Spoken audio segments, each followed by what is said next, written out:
subscribe to our channel. Press the bell icon on the YouTube app and never miss another update.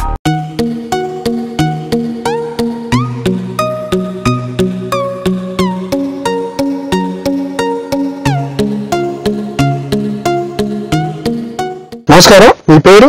నమస్కారం అండి, నా పేరు నరసింహారెడ్డి. నరసింహారెడ్డి, ఈ గ్రామం సర్పంచ్.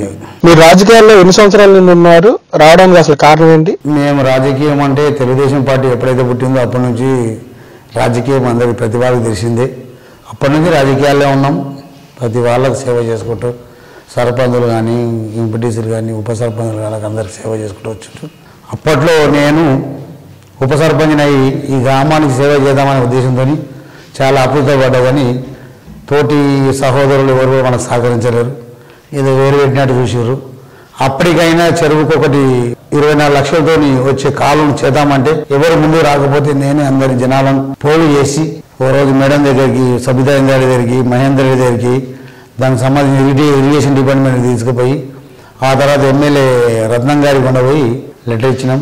ఇచ్చితే దరఖాస్తు పెట్టుకున్నాం. దాని మీద ఫైర్ జరుగుతున్నాం కూడా వాళ్ళు ఎవరైనా చేయకపోతే మనం స్వయంగా ఆ ఇరిగేషన్ డిపార్ట్మెంట్ వదిలేసి అప్పుడు గల్లా అరుణకుమార్ గారి మంత్రిగా ఉండే ఆమె పిఏతో పోయి మొరబెట్టుకొని మాకు ఒక ఆయన తెలిసిన ఆయనతో ద్వారా పోయి చేస్తే అది శాంక్షన్ చేయించుకొచ్చిన.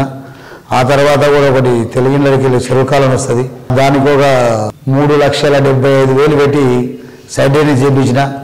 అదేవిధంగా నా సొంత స్వయం కృషితో సొంత డబ్బులతోని హై స్కూల్లో ఒకటి కంప్యూటర్ రాలేదని చెప్పి అడిగిండ్రు. అడిగితే హెడ్ మాస్టర్ గిట్ట అడిగితే సరే అని చెప్పి అక్కడ కూడా 6.5 లక్షల సొంత కష్టం పెట్టి కట్టించిన. ఆ తర్వాత అక్కడి నుంచి మళ్ళీ ఊర్లో నీళ్లు తాగడానికి బోర్ వేయడానికి ఎవరు కూడా దాతలు ముందు రాలేదు, లేదు గవర్నమెంట్ కూడా అప్పుడు ఇది లేదంటే గెలిచిన ఉప సర్పంచ్ అయినా కరెక్ట్గా 15 రోజులలో బోర్ వేసి పైప్ లైన్ తెచ్చి మొత్తం ఒక 3 నీళ్ళు ఆపింది. అది ఆ టైంలో కూడా అదే ఉద్దేశంతో నాకు స్వతంత్రం లేకుండా సర్పంచ్ ఉంటుంది ఏదన్నా, ఇంకా మనకి అవకాశాలు కూడా చేయనికే లేకుండా ముందుకు అడ్డం కలుగుతున్నారని చెప్పి ఆ ఉద్దేశంతోనే జెండర్ లేవేస్తే సర్పంచ్లో పోటీ చేసిన, ఓడిపోయినా.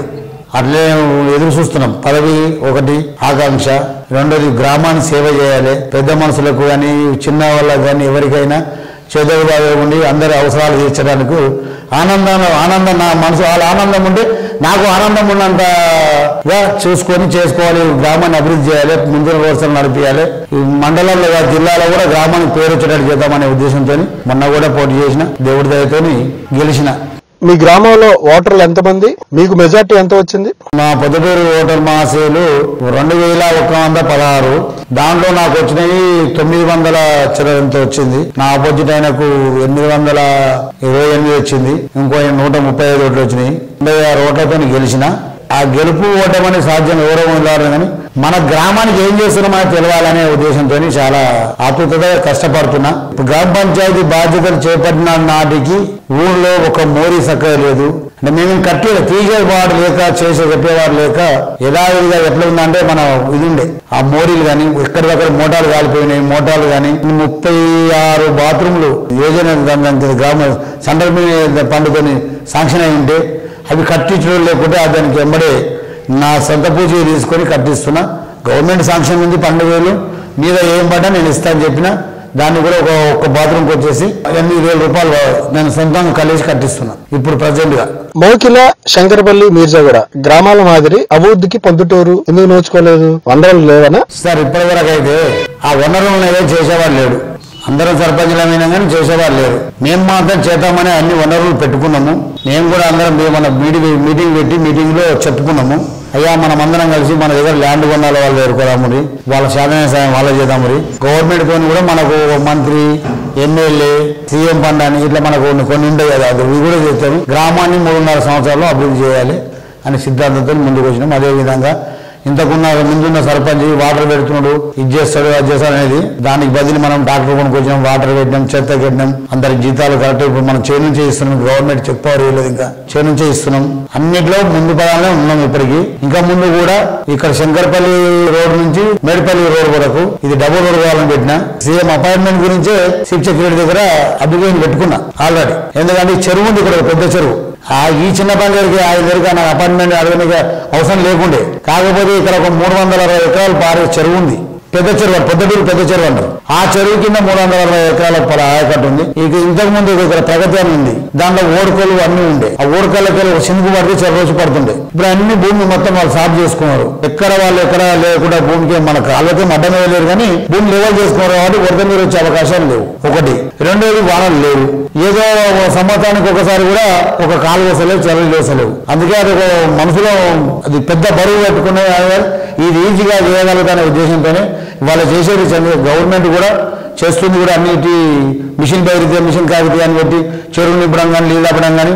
ఎక్కువ 360 కిలోమీటర్లు 400 కిలోమీటర్ 600 కిలోమీటర్లు నీళ్ళు ఆపుతుంది. కానీ ఇప్పుడు పొగటికి లైన్ వేసింది, కానీ ఇక్కడ నీళ్ళు ఆపడానికి వేసింది. కానీ ఇక్కడ నుంచి మూసీ నుంచి ఇక్కడికి 2 కిలోమీటర్ల డిస్టెన్స్ లో దీనికి పైప్ లైన్ వేపించి పంపింగ్ కొట్టిపోతామనే ఉద్దేశంతో అది కూడా పెట్టినాము. దాని గురించి పొద్దుటూరు పెద్ద చెరువు అభివృద్ధి కొరకు ప్రభుత్వం ఏం చేసింది? దానికి ఏం జరగలేదండి. కాకపోతే పూర్తిగా చేయడానికి వచ్చినాయి 35 లక్షలు 2 విడతలు ఇచ్చారు. దాంట్లో 35 లక్షల వరకు కూడా జరగలేదు. అక్కడ ఇక జరిగిందంటే కుమ్మక్క ఎంత ఇక అడిగేటోళ్ళు లేరు, ఎవరు అంత రాజులు అంత వాళ్ళు ఒకటే పార్టీ వాళ్ళు ఉంది. దాన్ని ఏమి ముందుకు జాగనే లేదు. అభివృద్ధి చెందరు. చెరువు ఏడేసిన చెరువు అన్నీ ఉంది. దాని గత పాలకులు కూడా మరి ఏం చేసారు ఏం లేదని దాని దగ్గర అయితే మట్టి తీస్తే ఇప్పుడు ఎక్కడ ఒక్కొక్క దగ్గర 3 గజాలు 4 గజాల లోతు 3 మీటర్లు 4 మీటర్ల లోతులో గుంతలు పెట్టినాయి. ఇప్పుడు దాన్ని కూడా ఇప్పుడు ఒక సమానం ఒక లెవెల్లో దాన్ని కూడా పెట్టాలనే ఉద్దేశంతో చేయాలి. ఆ గడ్డలను తీసి పూడ్చి లేదు బయటికి తీయాలా ఏదని మనం గవర్నమెంట్ కు అప్లై పెట్టుకున్నాం. ఒక సమస్య పరిష్కారానికి సీఎం దగ్గరకు వెళ్ళేంత పట్టుదల ఎలా వచ్చింది మీకు? నేను ఒకటి అనుకునేది ఏంటంటే, నేను ఒక గ్రామ పంచాయతీలో ఫస్ట్ వార్డుగా గెలిచిన, వార్డు నెంబర్గా గెలిచిన. ఆ తర్వాత 9 మంది అని 10 మంది అనుకుంటే ఒక ఉప సర్పంచ్ అయినా. అంతనికే అంత బలం వచ్చింది. ఆ రోజు 24 లక్షల రూపాయలు గత 5 పర్యాల నుంచి కొట్లాడుతున్నాం చెరువు కాలాన్ని. ఇక్కడ మా పెద్ద మనుషులు తర్వాత అడగండి, మీరు వాళ్ళు కూడా చెప్తారు. చేయలేని పని నేను చేసిన. అంటే 24 లక్షలు సాంక్షన్ చేయించిన. అది చేసిన 10 మంది నన్ను ఎన్నుకుంటే ఉప సర్పంచ్ అది చేసిన ఇవాళ 900 చిల్లర మంది నాకు ఓట్లు వేసారు. గ్రామం అంటే నాకు పెద్దలు చిన్నలు అక్కలు అక్కజలు అందరూ నా వాళ్ళు అంతమంది శక్తి నాకు బలం ఇచ్చినప్పుడు ఆ చెరువంతా నాకు చేయడానికి ఇప్పుడు కూడా సీఎం గారి అపాయింట్మెంట్ దొరికిన తరువే గ్రామం నుంచి ప్రతి వాడ నుంచి ఒక మ్యాక్సిమం 1500 మందిని తీసుకుపోయి ఇక్కడ అడుగున్నా. ఆయన దగ్గరికి ఒక్కరిని పోయి నేను ఒక్కరిని చేసినా చెప్పనే కాదు. గ్రామ అభివృద్ధి జరగాలనుకుంటే అందరు సహకారం కావాలి. గ్రామంలో ఏ పని చేద్దామన్నా అందరు సహకారం కావాలి. నిలబడమన్నా ఒక దగ్గరలో పడి 10 మంది మాట్లాడితే గట్టిగా సపోర్ట్ వస్తుంది. నేను ఒక్కరిని ఎంతాల్సినా రాదు. నేను ఒక్కరిని ఎన్ని రోజులు ఉన్నా చెప్పులు అభివృద్ధి ఉన్నా పని కాదు. గ్రామస్తులు అందరినీ కలుపుకొని వీళ్ళందరూ 10 మంది కలిసి ఒక నాయకుని ఎన్నుకున్నారు. ఆ నాయకుడు ఇంకా 50 మందిని కూడా వేసుకొని 10 మందిలో 50 మంది కూడా వేసుకొని ముందు జాతి చేయడానికి ఏం లేదు. ప్రతి పని చేయొచ్చు మనం. అది నాకు సాధ్యమవుతుందని నేను అనుకుంటున్నా. అది కూడా నేను ఛాలెంజ్ తీసుకున్నా. 3.5 సంవత్సరాల్లో ఊళ్ళో రోడ్డు మోరీ ట్యూబ్ లైట్ నల్ల ఏది తగ్గిందో కూడా చేసినాడే నేను సర్పంచ్ పదవిలో ఉంటా. లేకుంటే రాజీనామా చేసాను కూడా నేను ఛాలెంజ్ చేసిన. కాకపోతే ఒకటి ఏంటంటే మిషన్ పదవి కానీ చెరువుదాల్లో కొంచెం లేడు కావచ్చు, కానీ ఈ నల్ల కానీ ఈ రోడ్డు కానీ ఈ సైడ్ కానీ ఇవన్నీ మాత్రం 3.5 సంవత్సరాలు చేయకపోతే ఖచ్చితంగా ఇప్పటికైనా కూడా రాజీనామా చేస్తానని చెప్పి గంట పరంగా చెప్తున్నది. అది నా ఆత్మ మీద చేసుకొని చెప్తాను. ఎందుకంటే నాకుంది ఆ నమ్మకం. ఆ నమ్మకం నాకుంది. చాలా మంది ధనవంతులు ఉన్నారు, మన ఊర్లో భూమి కొనున్నారు. వీటికి నేను కూడా ఒక ఆర్థిక పరిస్థితి బాగున్నా అవసరం అనుకుంటే నా సొంత నిధులతో కూడా పెట్టి చేయడానికి నేను వెనకాలే సమస్య లేదు మన దగ్గర. అది నా సొంత హామీ కూర్చింది. నేను ఎవరో నాకు సపోర్ట్ ఇస్తున్నానికి ఎవరో నాకు చెప్తున్నారని కాదన్నది. ఈ సొంత హామీ నాది. గ్రామాభివృద్ధికి సొంత నిధులు ఖర్చు ఏమైనా చేశారా? ఎందుకు చేస్తున్నానంటే అది ఒకటి ఊర్లో ఒక ఆయన ఒక కథ చెప్పిన రోజు వెళ్ళి నలుగురం కూర్చున్నాము. ఆ ఊర్లో పెద్ద ఆయన సర్పంచ్ ఇదే చేసిందంట. ఆటవీరులో బాత్రూమ్ కట్టుకోకపోతే సొంత పూర్తితో 5,000 గవర్నమెంట్ అమౌంట్ తోని చేస్తే కూడా వాళ్ళు ముందుకు రాకపోతే ఎవరైతే పొద్దున్న లేచి ఆడపిల్లలు చెంపు పడుకొని బాత్రూమ్ పోతారో ఆ ఏరియాకి ఏది బీడి ఆకుండా పడేదంట. అక్కడ వాళ్ళు ఇదవుతుంది అనుకో నువ్వు ఇక్కడికి వచ్చి నిలబడుతున్నావు అంటే నేను బయటికి వెళ్ళి ఆడపిల్ల రావద్దనే ఉద్దేశంతో నిలబడుతున్నా. ఆ ఊరునే మన ఊరునే మనమే చేసుకుంటే ఇంట్లో ఊరినే చేసుకోవచ్చు. నీటి ఊరు శుభ్రంగా ఉంటుంది. ఊరు పక్క పరిసరాలన్నీ చక్కగా ఉంటాయి అనే ఉద్దేశంతో చేస్తున్నాం. మీరు అందరూ ఏమంటారంటే అప్పుడు ఆ ఊరంతా ముందుకు వచ్చి ఇది చేసిందంట. అంతా ఇంటింటికి బాత్రూము, ఇంటింటికి చెట్లు పెంపకము. మాకు కూడా ఇప్పుడు నేను కూడా అదే ఉన్నది. నేను కూడా అదే ఉద్దేశంతోనే ముందుకు వస్తున్నాం. ఏంటంటే ఇంకా మనం ఏమిట్లకి ఏమి రాలే, మనం చెప్పాలి ఏది ఇప్పుడు గ్రామ పంచాయతీకి ఒక కాని మోటార్ తెచ్చిన స్వయంగా డబ్బుతోనే 3 మోటార్లు తెచ్చిన తర్వాత తీసుకోవచ్చు కదని చెప్పి ఇవన్నీ కూడా చేస్తున్నాం. మనం మోరీలు తెప్పించినాము. బజారు నల్లలు ఇవన్నీ ఎక్కడికక్కడ రోడ్డు మీద పడుతుండే. ఇప్పుడు మా పెద్ద తర్వాత అడుగు ఇక్కడనే ఇక్కడనే పక్కన బోర్ ఉంటుంది, ఇక్కడ నుంచి ఇక్కడ దాకా పొద్దున్న లేసే మొత్తం లోడ రాకపోతుండే. అవన్నీ సొంత డబ్బులు పెట్టి చేయించినాయి అన్నీ. ఇప్పటికీ మనం 10-12 లక్షలు ఈ బాత్రూంలోకి ఇచ్చిన కలుపుకుంటే 12 లక్షలకు గ్రామపంచాయతీ కొట్టిన నేను. ఇంకా నా పైసా కూడా మనకు చేతి రాలే, తర్వాత వస్తాయి తీసుకొని మళ్ళీ కూడా ముందుకెళ్ళి ఇప్పుడు ఒక 12 లక్షల వరకు వచ్చింది, 6 లక్షలు వచ్చింది. ఇంకా వేరే ఫండ్ అడిగి తెచ్చి ఇప్పుడు ఎంపీ ఫండ్ వస్తుందని చెప్పి అన్నారు. ఇంతకుముందు ఒకటి అంగన్వాడికి స్కూల్కు 12 లక్షలు వచ్చి అది ఆగిపోయినాయి. అది కూడా మళ్ళీ రెండోది ఒకటి ఏంటి డాక్రా మహిళ బిల్డింగ్ గురించి మొన్న ఎంపీపీని అడిగినా, ఎంపీటీసీని తోలుకొని రమ్మన్నాడు. అట్లా కొన్ని మనం సొంతంగా నిర్ణయాలు తీసుకొని ఎవరిని పోర్టులో కూడా సహాయంగా మనమే పోయి అడుగుతున్నాం. మన దగ్గర ఏంటి, నేను ఎప్పుడైనా నీ దగ్గర అయ్యా అంటే నీ దగ్గర ఆశిస్తే నువ్వు నాకు పని చేయంటావు. నీ దగ్గర నేను ఆశిస్తే నీ దగ్గర ఏది లేదు. గ్రామ పంచాయతీ కానీ నాయకుల దగ్గర కానీ ₹1 ఛాయ్ అలవాటు మనకు లేదు. మీ గ్రామానికి ఉన్న ప్రధాన సమస్యలు ఏంటి? మౌలిక సదుపాయాల కల్పన ఎలా ఉంది? ఇక్కడ ఇబ్బంది పడాల్సిన అవసరం లేదండి. ఊరికి దేవుడి దయతోని వాటర్ ఉంది బాగానే. వనరులు అన్నింటినీ సమకూర్చి ముందుకు తీసుకుపోయే నాయకుడు సరిగా లేక ఇబ్బందులు. ఇది నల్ల బాగా చెడగొట్టడము, ట్రాక్టర్లు పెట్టి ఇవ్వడం, ఇట్లా సమస్య సృష్టించి పేరు తెచ్చుకోవడం. నాకు అది అవసరం లేదండి. ఏదున్నా వనరులు ఉన్నాయి, ఉండంగా ఎందుకు చేయొద్దు మనము? అవునా కాదా? మీరు కూడా ఒకసారి మీరు ఎంతమంది ఇంటర్వ్యూ చేస్తున్నారండి, మీరే చెప్పండి. బోర్లు వేసారు, గవర్నమెంట్ మస్తు డబ్బులు ఇచ్చింది బోర్ల గురించి. ఎక్కడ ఇబ్బంది ఉన్నా లేదన్న కూడా ఇచ్చింది. బోర్లు నీళ్ళు వస్తున్నాయి. మోటార్ ఖరాబ్ అయితే మోటార్ చేపించేది నాకు లేదు. ఒక 8 మోటార్లు అండి నేను సర్పంచ్ అయినాక బాగా చేపించింది. 6 శాటాలు తెప్పించిన, కొత్తవి కేబుల్ తెప్పించిన, ఇవన్నీ చేపించిన మనం. అంటే అంతకుముందు అయినా ఆ పాలక మండలి వాళ్ళది ఉంది, వాళ్ళు కూడా నాయకులు ఉన్నారు, కానీ చేయలేదు. మనం చేస్తున్నాం. ఉమ్మడి చెక్ పవర్ పై మీ కామెంట్? ఇప్పుడు అది ఓన్లీ సర్పంచ్ చెక్ పవర్ కోరుకునేవాడు ఎటువంటి వాడు అంటే రూపాయి ఆశించిన వాడికి అది ఉండాలి. నాకు ఎవరి దగ్గర నాకు ఫుల్ అపోజిట్ ఉన్న వ్యక్తి దగ్గర చెక్ పవర్ ఉన్నా నేను సాధిస్తాను, నాకు నమ్మకం ఉంది. ఎందుకంటే నేను దాంట్లో ఏదో ఆశించి వస్తేనేమో మీరు అన్నట్టుగా ఆ సర్పంచ్కి ఉండాలని కోరుకుంటాడు. ఎవడైనా నా ₹100 నా జేబులో ఉండాలని అనుకుంటాడు, కానీ నీ జేబులో అనుకోరు కదా. నేను అట్లా అనుకుంటాను, నీ జేబులో వద్దు నా జేబులో వద్దు బాబు, ఇది ఉంది ఏదైతే ఉందో దీనికి సక్రమంగా నిధులతో పని చెప్దాం అంటున్నాం మనం. అటువంటి వాళ్ళు ఎవరి దగ్గర ఉంటే మనకేందని, ఇది నాదైతే ఇది నా సొంత నిర్ణయం అన్నమాట. చెక్ పవర్ నాకు కావాలన్నా కానీ రాసిస్తున్నారు, కాంప్లీట్ చేస్తున్నారు టీవీలల్లా, ఇది మీటింగ్లు పెట్టి చెప్పుకుంటున్నారు కదా. మనకు అవసరమే లేదు. డెడ్ అగనేట్ ఉన్న మనిషి పేరు మీద ఉన్నా మనకు చెక్ పవర్ అవసరం లేదు. ఎంతైనా దేనికైనా రెడీ. నా వయసు 54 ఏళ్ళు. ఎంత తిప్పల పడితే అంత పేరు ఉంటుంది. గ్రామానికి చేసిన సేవ ఒకరిగా కూడా ఒకరే ఉంటుంది. ఊరందరూ గుర్తించాలని లేదు నాకు. ఊరందరూ చేస్తారని అన్నారు ఎవరు కూడా. ఆ గ్రామంలో ఒక 25% అడగాలి. అరే నరసింహరెడ్డి సర్పంచ్ గెలిచి చదువు రాకుండా, చదువు రాదని ఏళ్ళని చేసినా, వాడికి ఏం తెలియదన్నా, గెలిస్తే ఆగడన్నా, కానీ అభివృద్ధి చేసి చూపించిండు. వెరీ గుడ్ అని ఒక 120 మందిని చాలు కదండి. వైద్య విద్య సదుపాయాలు ఎలా ఉన్నాయి? సన్ రైజ్ మెడికల్ రిక్వైర్మెంట్ మా దగ్గర ఏం లేదు. ఇప్పుడు ఆశా వర్కర్లతోనే వాళ్ళు ఇది చేస్తున్నారు. అదొకటి నడుస్తుంది. విద్యలో కూడా బాగానే ఉంది. స్కూల్లో కూడా మంచి తరగతులు అందరికీ మంచిగా నడుస్తుంది. పోయి ఈ మధ్యన అడిగినా హెడ్ మాస్టర్ను ప్రైమరీ స్కూల్, హై స్కూల్లో పోయి అడిగినా బాగానే ఉంది అన్నారు. కాకపోతే అక్కడ కొన్ని వనరులు కంచె లేదన్నారు. కంచె వేపిస్తారని మాట ఇచ్చిన. దాని సొంత సొంత డబ్బులతో, పంచాయతీకి ఏం లేదండి, నా సొంత డబ్బులతోనే కంచె వేపిస్తాను మాట ఇచ్చిన. అక్కడ వాళ్ళకు కూడా నల్లలు వేపించిన. బాత్రూమ్స్ ఉన్నాయండి, నీట్నే చేసిన కూడా అక్కడ మనిషి ఉన్నాడు. ఏ దానికి కూడా మనం మన కింద 28 డిపార్ట్మెంట్ పనిచేస్తాయండి. మనకు తెలిసిన కాడికి ఇంకా మనకు అవగాహన రాలేదు. వచ్చిన వాళ్ళని మాత్రం వదిలిపెడతలేము. కరెక్ట్గా పోతున్నాము, అడుగుతున్నాము, చెప్తున్నాం. మాకు తెలిసి ఏదైనా పొరపాటు జరిగితే నేనైతే కాంప్రమైజ్ కానని చెప్తున్నా. ఎందుకుగాను? నీకు ఇచ్చే జీతం ఉంది, నీకు కొట్టి చేస్తలేవు. హెడ్ మాస్టర్ ఉండు, చదువు చెప్తున్నారు, ఆయన నెలకొని 80,000 లక్షణ ఇస్తున్నారు.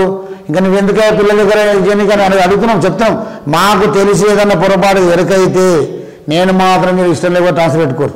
కమ్యూనిటీ హాల్ మరియు శ్మశాన వాటికల అభివృద్ధి, వాటి ప్రహారీ గోడల నిర్మాణం ఎలా ఉంది? శ్మశాన వాటిక అనేది పొద్దుటూరుకున్నంత బాధ ఎవరికి లేకుండొచ్చు. అక్కడ అప్పుడు పొలాల కాడ ఎవరి పొలం కాడ పెట్టుకొని తిప్పల వరకు కూడా చేసేది. పాపం ఇప్పుడు అక్కడ అంతా పొలాలు రేట్లు పెరిగిపోయినాయి. నా పొలం ఉంది, మా తాత నాకు ఇచ్చిపోయాడు, మా నాయనకి ఇచ్చిండు, మా ఆయన నాకు ఇచ్చిండు, నేనేం చేస్తున్నా, అమ్ముకుంటారా పెట్టినేసా పొలం పెట్టినేసా అన్నాడు.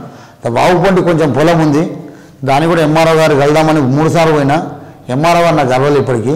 శ్మశాన వాటిగా కంపల్సరీ బోరు పెట్టి అక్కడ చేసి, అంటే షెడ్ వేయనికే లేదు, అక్కడ జాగ లేదు, బాగుపండి ఉంది కాబట్టి. కాకపోతే శ్మశాన వాటికి కట్టిస్తున్నాము, బోరు వేస్తున్నాము, అన్ని ఏర్పాటు చేస్తున్నాం. కానీ షెడ్ కట్టడానికి ప్రాబ్లం ఉంది. అది కూడా ఎంఆర్ఓ గారికి దరఖాస్తు పెట్టి వచ్చి జాగ్రత్త ఇవ్వమని అడుగుదామని చూస్తున్నా. కానీ ఎంఆర్ఓ గారు నాకు ఇప్పటికి కలవలే. అందుగురించి ఆయన గురించి వెయిటింగ్ చేస్తున్నాం. ఇక స్ట్రీట్ లైట్ల గురించి స్తంభాలు కొన్ని తవ్వకపడితే తెచ్చేసినాము, ఇంకా కూడా కొన్ని స్తంభాలు పడుతున్నాయి. ఏమన్నా ఏ గారికి పోతే గ్రామ పంచాయతీని బట్టి తెచ్చేసుకోవాలి, మాకు ఇప్పుడు లేదు అని అన్నాడు.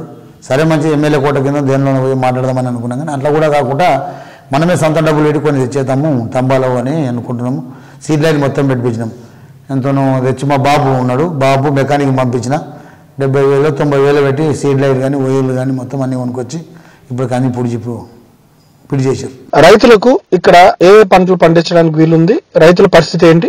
రైతు పరిస్థితి ఘోరంగా ఉందండి, చెప్పరాకుండా. ఎందుకంటే పొద్దుటూరులో 75% రైతులు ఉంటారు, కానీ వాళ్ళకు వర్షం ఆధారం లేదు, భూమి లేదు, వాటర్ వస్తలేదు, బోర్లు వేస్తే కూడా. దాంట్లో బాగా సతమవుతాం. మా అంటే ఇప్పుడు ఎంత అండి, ఇంత పెద్ద గ్రామానికి ఒక 30-35 బోర్లు ఉన్నాయి అంతే. ఇప్పుడు ప్రజలు నడుస్తున్నాయండి, అన్ని ఆపైపోతున్నాయి. అందరూ ఒట్టిగా రోడ్ల మీద కూర్చుంటాం, పొద్దుగాలే తిరగడం అవుతుంది. వాళ్ళు వాటర్ లేదు ఎక్కడ. అందు గురించి మిషన్ భగీరథ మీద, మిషన్ కాకతీయ మీద ఇక్కడ మనకు చెరువులకు వాళ్ళు కంపల్సరీ ఈ వాగు పోతుంది. ఇక్కడ మనకు పక్కపడి మూసీ నది ఉంది, గండిపెట్టుకునే మూసీ నది ఉంది. ఆ మూసీ నది నుంచి మనం అందుకొచ్చి 360 ఎకరాల ఆయకట్టు ఉంది, 90 ఎకరాల శిఖం ఉంది. దానికి పెద్ద చెరువు అది. దాని ఒక సంవత్సరం ఏంటిది, చుట్టుపక్కల గ్రామాలు 12 గ్రామాల ధర్మం అవుతుంది. వాటర్ స్టోరేజ్ అవుతుంది. స్టోరేజ్ అయ్యి 12 గ్రామాలలో తాగడానికి కానీ పంటలకు కానీ ఇది ఉండదు. వాళ్ళకి ఎందుకు ఉండదంటే స్టోరేజ్ అనే వాటర్ వాళ్ళ బోర్లలోకి వస్తుంటుంది. అందుకని నేను ఆ మైండ్ నాకు వచ్చి ఇది నా సొంత నిర్ణయము, ఎవ్వరు నాకు చెప్పలే, ఎవరిని అడగలే. ఎమ్మెల్యే గారి దగ్గర తీసుకున్నా, మాజీ మంత్రి మహేందర్ గారి దగ్గర మాట తీసుకున్నా, గుడ్డిమల్కాపూర్ మార్కెట్ చైర్మన్ వెంకరెడ్డి గారు, మన శంకర్పల్లి ఇన్ఛార్జ్ వెంకరెడ్డి గారి దగ్గర, ముగ్గురు దగ్గర మాట తీసుకున్నాం. మనం ఖచ్చితంగా నాకు ఇది కావాలన్నా నేను మీకు పార్టీకి సేవ చేస్తా, మనసుపూర్తి చేస్తానే. వాళ్ళు కూడా వచ్చి గ్రామ పంచాయతీ ముంగనే మీటింగ్ పెట్టి, ఇక్కడనే మీటింగ్ పెట్టి అందులో హామీ ఇచ్చారు. వాళ్ళతో కూడా సహకరించుకొని పోవడానికి. వాళ్ళకి ఇప్పుడు పాపం వాళ్ళకి ఎలక్షన్లు, పాపం మహేంద్రుడు ఓడిపోయిండు, ఆయన టెన్షన్ ఆయనకు ఉంది పోనీకి. గవర్నమెంట్ మనకు చేస్తున్నది అంత ప్రతిదీ కూడా రైతుల గురించి ఆరాటపడుతుంది. దానికి ఇంత అవుతుంది అంత అవుతుంది అని అడిగే అవసరం మనకు లేదు, గవర్నమెంట్ కూడా లేదు అనుకుంటున్నా. ఎందుకంటే ఒక 500-600 కిలోమీటర్ దూరంకి వెళ్ళి వాటర్ తెస్తుంది. ఇక్కడికి ఏ మారుమూల గ్రామాన్ని కూడా ఇస్తుంది. కిలోమీటర్ దూరంలో ఉన్న 2 కిలోమీటర్ల దూరంలో వాగుకొని ఒక 2 కోట్ల 3 నేను అనుకుంటా 3 కోట్ల నుంచి 4 కోట్ల వరకు అయిపోతుంది అనుకుంటున్నది. అంత పెట్టలేదని ఎట్లా అనుకుంటాను. 360 ఎకరాల ఆయకట్టు ఉంది, మళ్ళీ అక్కడ 90 ఎకరాల శిఖం ఉంది. దాని కింద మేమంతా ప్రతి 12 గ్రామాలు విలాసమైన జీవితాన్ని గడుపుతాయి వాటర్తో, లేదు ప్రాబ్లం లేకుండా. వాటర్ ప్రాబ్లం వల్ల ఉన్నది వాళ్ళ ఇవే రాకూడదు. ఈ మిషన్ భగీరథ రాకుంటే వాళ్ళు చాలా ఇబ్బంది పడేది. సీఎం గారు మంచి ఆలోచనతో, మంచి పెద్ద మనసు పెట్టుకొని ఆలోచించబడుకొని వాళ్ళని మనం వాటర్ తాగుతున్నారు. ప్రతి వారు ఇక్కడ ఆనందంగా ఉన్నారంటే కేవలం చంద్రశేఖరరావుతో ఒక్కరితోనే అవుతుందని అనుకుంటున్నా. ఇంకా ముందు ఎవరు లేరు ఇటువంటి పని అని ఇక్కడ చేసిన కూడా ఎవరు లేరు ఇప్పటి వరకు. అది నేను భావిస్తున్నా. డబుల్ బెడ్రూమ్ హౌసెస్ నిర్మాణం ఎంతవరకు వచ్చింది? ఇప్పటి వరకు గత వాళ్ళు ఏం అడిగారు, ఏం చేసినా నాకు తెలియదండి. ఎక్కడ ఊళ్ళైతే డబుల్ బెడ్రూమ్ అనేది అసలు ఊసే లేదు ఇప్పటి వరకు. అయితే మేము వచ్చినాకనే మేము ఆల్రెడీ ఎమ్మెల్యే గారి దగ్గరికి వెళ్ళినా, పోయి అడిగితే ఎంపీ ఎలక్షన్లు, ఎంపీటీసీ, జెడ్పీసీ ఎలక్షన్లు అయిపోయేదాకా మాత్రం అటువంటి ఏం లేవు. ఆ తర్వాతనే ఉంటుంది. ఉంటే కూడా ఫస్ట్ వరుసలో పొద్దుటూరులో ఉండాలి. పొద్దుటూరులోకి మాత్రం సరిపోయిన నిధులు అన్నీ మీరు మాకు ఎన్నేళ్ళ నుండి సమకూర్చి మనం ముందుకు నడిపించాలి అని చెప్పి వాళ్ళని కోరడమైంది. వాళ్ళు కూడా సరే హామీ ఇచ్చారు. అది కూడా నేను ఒక్కని ఏదో వాళ్ళ ఇంట్లో పోయి కూర్చొని లాలోచిపడి అడిగింది కాదు. వాళ్లకు మేము చేస్తాం సేవ, మీరు మాకు సేవ చేయాలని చెప్పి ఇక్కడ ఎమ్మెల్యే ఎలక్షన్లో వెళ్తున్నాడు. ఎమ్మెల్యే గారితో మహేందర్ రెడ్డి మంత్రిగా ఉన్నప్పుడు ఆయనతోనే హామీ తీసుకున్నాం. మేము డిప్యూటీ సర్పంచ్ గా ఏ కాలంలో మీరు సేవలు అందించారు? 2006లో కటిక శ్రీనివాస్ సర్పంచ్ ఉన్నప్పుడు మేము డిప్యూటీ సర్పంచ్ చేసిన. అప్పుడు నేను నా స్వయం కృషితో ఎవరిని హెల్ప్ అడగకుండా ఓన్లీ నేను ఒక్కరిని 28 లక్షలు పని చేసినట్టుగా కురుపు పొంది ఊరిలో నాకుంది ఇప్పటికీ. కానీ చదువురాదు నాకు. అంటే గత పాలకులు నా చదువురాని హేళన చేశారు. అయినా వాళ్ళకి అర్థం ఉండాలి, నరసింహారెడ్డికి చదువు రాదు అనడానికి. ఆయన చదువు వచ్చి వాళ్ళు ఇప్పటివరకు ఊరికి ఏం సేవ చేశారు, ఎన్ని నిధులు ఓ మంత్రి దగ్గర కోటలకు వెళ్ళి తెచ్చిన నిధులు ఎక్కడికి వెళ్ళాయి, ఏమన్నా ఉంటే చెప్పాలి. ఎందుకు నరసింహారెడ్డి చదువు రాదు కదా. రానప్పుడు వీకేం తెలుస్తుంది? ఒకడంటాడు, వాడు ఎప్పుడు కూడా ఉన్నాడు, వాడు ఎప్పటికీ ఆయన మంది భూములు అనిపిస్తాడు, మంది చేస్తాడు అని అన్నాడు. ఆయన ఇప్పుడు మంది భూములు అమ్మని ఆయన తిరుగుతున్నాడు. ఈయన అన్నాడు, ఈయనది గత 5 సంవత్సరాల కింద ఈయన మంది భూములు ఈయన సంపాదించిన కోట్లు. కానీ మనం ఎవరి భూమి అమ్మినా ఏం అమ్మినా నేను పొద్దుటూరులో ఇప్పటి వరకు ఒక 800 ఎకరాల భూమి అనిపించినా కానీ ఒక్క రైతు దగ్గర సింగల్ రూపాయి తీసుకుని కురుపు చేస్తే ఛాలెంజ్. నేను ఏం చేసినా కూడా అంత వదులుకొని ఛాలెంజ్. మాజీ మంత్రి సవిత గారు టీఆర్ఎస్ లోకి రావడంపై మీ స్పందన? ఒక ఇంట్లో ఇద్దరు ఉంటే ఇద్దరు మాత్రమే అవుతుంది. నలుగురు ఉంటే నలుగురు మాటలైతే ఒక లొల్లి అవుతుంది. పెద్దగా ఉంటుంది కుటుంబం, పెద్దగా ఉంటుంది. వాళ్ళకు చూసుకుంటే ఇట్లా పెరిగిపోతుంది కుటుంబం. ఇట్లా కూడా మంత్రులు కానీ, ఎమ్మెల్యేలు కానీ, మాజీ మంత్రి కానీ, ముఖ్యమంత్రి స్థాయి మంత్రి టీఆర్ఎస్లోకి వస్తుందంటే మంచిదే. టీఆర్ఎస్ పార్టీ కూడా మంచిదే, జనాలకు మంచిదే. ఎందుకంటే ఆమె ఇంతకుముందు ఎలక్షన్ ముందు మంత్రి కూడా సబితా రెడ్డి కూడా ముఖ్యమంత్రి రేసులో ఉందని విన్నాము. మనకు చెప్పలే, మనం పోలేదని విన్నాము. అటువంటి వ్యక్తి వాళ్ళ ఒక టీఆర్ఎస్ పార్టీలకు చేరుతుంది, గూటికి వస్తుందంటే చాలా ఆనందంగా ఉంది. ఇంకా బలం పెరుగుతుంది. మళ్ళీ రెండోది చేసే వాళ్ళకు కూడా ధీమ్ ఉంటుంది. ఆమె రేపు ఎట్లా మంత్రి అవుతుంది, ఆమె దగ్గరికి పోతాం. అమ్మ మా ఊరు పరిస్థితి, మాకు ఇది కావాలి కంపల్సరీ అని చెప్పి ఆమె దగ్గరిపోతాం. బాబు ఎంపీ అనుకో, ఆయన దగ్గరిపోతాం. అధికారుల సపోర్ట్ ఎలా ఉంది? గెలిచి రెండు నెలలు కాలేదు, గ్రామ సభ పెడుతున్నాము. ఆ గ్రామ సభ పెట్టాక గ్రామ సభలో అందరు గ్రామస్తులు అందరూ ఉంటారు. ఆ రోజు నాడు అన్ని తీసుకున్న తర్వాత అప్పటికి మేము అప్పుడు వెళ్తాం. ఒక ఎంఆర్ఓ కావాలని పోతే ఇప్పటికి ఎంఆర్ఓ వల్ల నాకు ఆయనకి ఎప్పటికి గవర్నమెంట్ డ్యూటీ, ఇది ఎలక్షన్ డ్యూటీలో పోతున్నారు అందరూ. ఏ ఆఫీసర్ ఉంటలేరండి. ఇంకా ఈ ఏదైతే ఎంపీ ఎలక్షన్లు అయిపోతాయో, ఈ ఎంపీటీసీ ఎలక్షన్లు అయిపోతాయో అప్పుడు అధికారులు ఎట్లుంది స్పందన అనేది మనకు అప్పుడు అర్థమవుతుంది.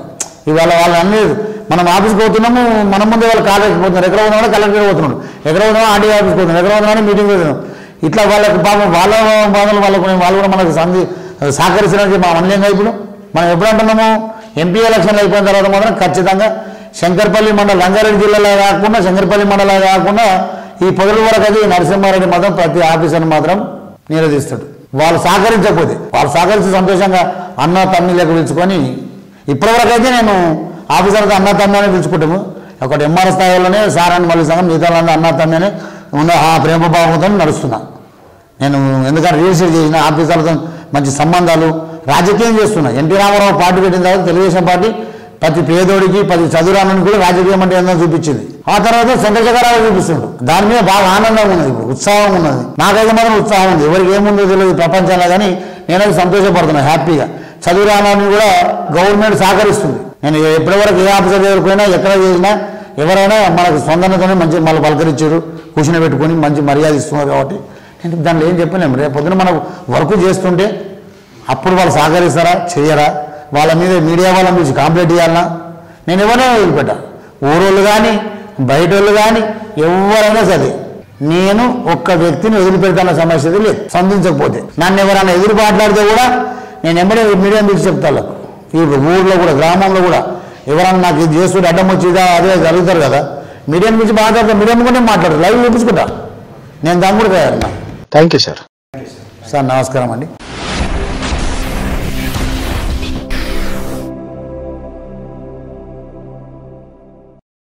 Subscribe to our channel. Press the bell icon on the YouTube app and never miss another update.